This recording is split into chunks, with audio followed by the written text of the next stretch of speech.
Welcome to the Art of Learning. I'm Josh Waitzkin. Hopefully you've already worked through the initial 3 sections of my academy, and you have a solid, principled foundation from which we can build.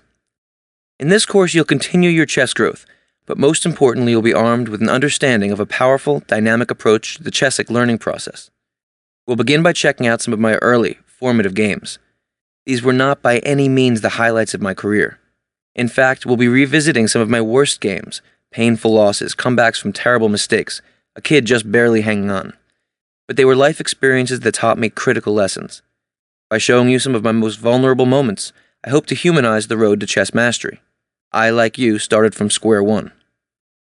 In the second half of the course, we'll continue to address critical learning principles, and I'll introduce you to some classic masterpieces, epic chess battles played by some of the most important figures in the history of the game.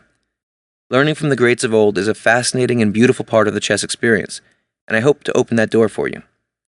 As we explore the ideas of this course, you may want to dig deeper into the broader application of some of the themes I discuss. Each principle we'll dive into is developed in more detail in my new book, The Art of Learning.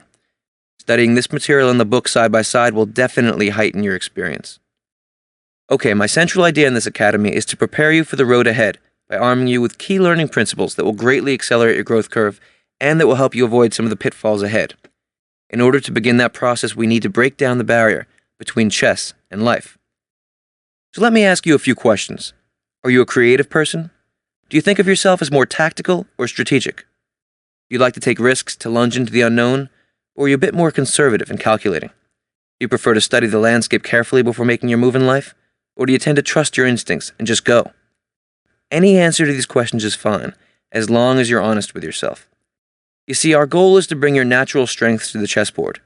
We all have our unique personalities, and the artists and competitors who are most successful are the ones who have as organic a relationship as possible to their disciplines of choice.